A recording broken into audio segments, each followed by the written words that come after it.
So the New York Times is basically saying that ADHD was a scam.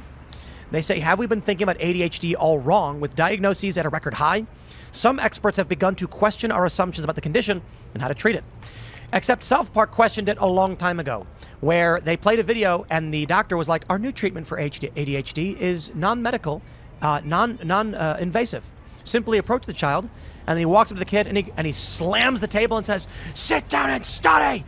And the kid just gets right to it and starts reading, and the other kids are shaking. And he goes, once the treatment is administered to one child, the others fall in line as well.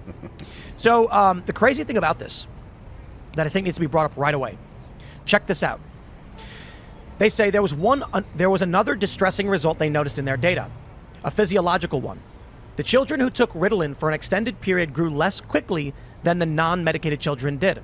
By the end of those 36 months, subjects who had consistently taken stimulant medication were on average more than an inch shorter than the ones who had never received medication.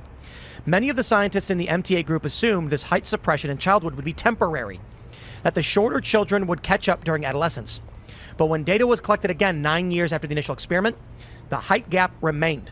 In 2017, Swanson and the MTA group published another follow-up, this time tracking the subjects until age 25. The ones who had consistently taken stimulant medication remained about an inch shorter than their peers. Their ADHD symptoms, meanwhile, were no better than those who had stopped taking the medication or who never even started. Excuse me, that is to say, men out there, everybody, think about this. The New York Times says when they put you on that ADHD medication, you'll be short. You'll be an inch or more shorter than you would have been. I think that if a lot of these men knew that being put on this drug would do this to them in their adulthood, they would say absolutely not. More importantly, I think most people are starting to realize when you take young men who are spunky and full of energy and want to run around like kids, you put them in a room and say, sit down and shut up, and they're sitting there shaking. It is not an illness. It is called being male. So I visited some family friends, my wife's friends, and they had a son and a daughter, and they were very close in age. And they said, you know what's really funny? One day, the boy started running around smashing things, and the girl started running around taking them and trying to protect them. And we didn't teach them to do this. They just did. And yes, boys and girls are different. Men and women are different.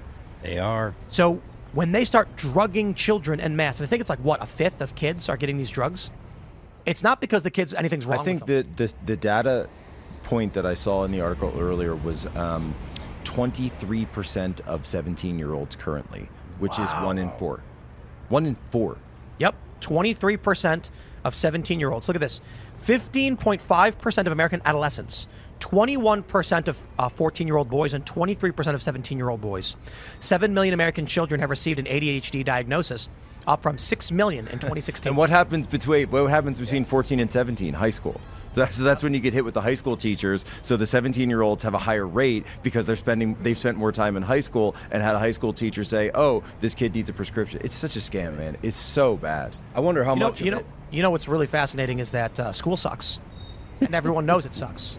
Kids have been saying school sucks forever, and parents don't listen. And there is something functionally wrong with this country that children every day say, I hate this. Well, yeah. This is not what human life is supposed to be.